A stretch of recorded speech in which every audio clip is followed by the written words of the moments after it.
Dear audience, السلام علیکم۔ Healthy life style series میں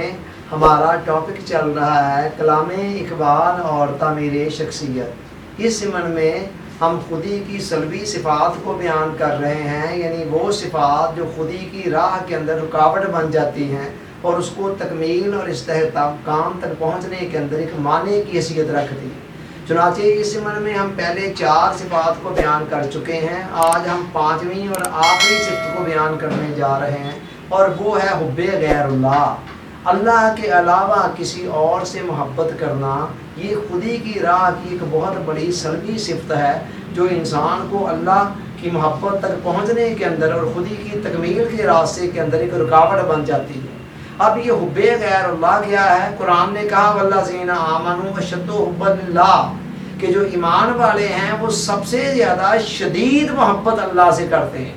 یعنی اللہ نے یہ نفی نہیں کی ہے کہ وہ صرف اللہ سے محبت کرتے ہیں، کسی اور سے کرتے نہیں ہیں، بلکہ اللہ کا تقاضا یہ ہے کہ اس کائنات کے اندر محبت کے قابل اصل میں میری ذات ہے، لہذا مجھ سے محبت کی جائے، اور پھر آگے جس سے بھی محبت کرنی ہے وہ میری نسبت سے، میرے حکم سمجھ کر، میرے کہنے پر محبت کی جائے۔ اس نے والدین سے، بیوی بچوں سے، بہن بھائیوں سے اور عام انسانوں سے محبت کرنے کا حکم دیا ہے۔ تو اللہ کا مطالبہ یہ ہے، جیسے حضور علیہ السلام نے فرمایا من احب للہ وابغض للہ واعطى للہ ومنع للہ فقد استکمل الایمان، جس نے اللہ کی خاطر کسی سے محبت کی اور اللہ کی خاطر ہی کسی سے بغض رکھا، جہاں اللہ نے کہا تھا کہ اس سے بغض رکھو، اس سے نفرت کرو، اس سے نفرت کی، اور اللہ کی خاطر ہی کسی کو کچھ دیا، جس کو بھی جو کچھ دیا، اور اللہ کی خاطر ہی نہ دیا، یعنی جہاں اللہ نے دینے سے روک دیا تھا وہاں رک گیا، فقد استکمل الایمان، پس اس نے اپنے ایمان کو مکمل کر دیا۔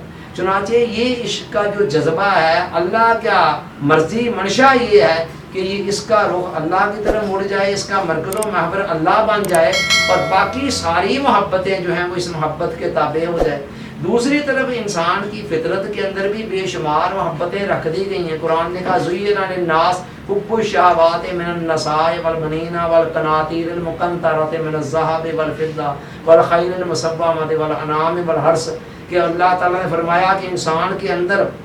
بہت ساری محبتیں مزین کر دی گئی ہیں، بیوی کی محبت، بچوں کی محبت، اس کے علاوہ رشتوں ناتوں کی محبت، مال و دولت، جاہ و منصب، شہرت، نام وری اور دنیا کی پراپرٹی، ساز و سامان وغیرہ کی محبتوں کا ذکر کرتے ہوئے قرآن نے کہا کہ یہ انسان کی فطرت کے اندر ان کے لیے ایک اٹریکشن رکھ دی گئی ہے۔ اب ایمان کا امتحان یہ ہے کہ انسان زیادہ پریفر اللہ کو کرتا ہے یا ان چیزوں کو کرتا ہے۔ اگر ان چیزوں کے مقابلے میں اللہ کی محبت غالب ہوگی تو پھر آٹومیٹکلی انسان کے اندر اعلیٰ اخلاقی اوصاف بھی پروان چڑھنا شروع ہو جائیں گے۔ مگر خدا نہ خاصہ اس کے برعکس اگر دنیا کے ساز و سامانوں کی محبت بڑھ گئی تو پھر آٹومیٹکلی انسان کے اندر کئی اخلاقی رذائل جو ہیں، بری صفتیں جو ہیں خود بخود پیدا ہونے شروع ہو جائیں گے۔ حضور علیہ السلام نے فرمایا حب الدنیا راس کل خطیہ، کہ دنیا کی محبت ہر خرابی کی جڑ ہے۔ چنانچہ جب دنیا کی حد سے بڑی ہوئی محبتیں ہی ہیں جو قدم قدم پر ہم سے گناہ کرا رہی ہیں، نافرمانیاں کرا رہی ہیں، معصیتوں کی طرف لے کے جا رہی ہیں،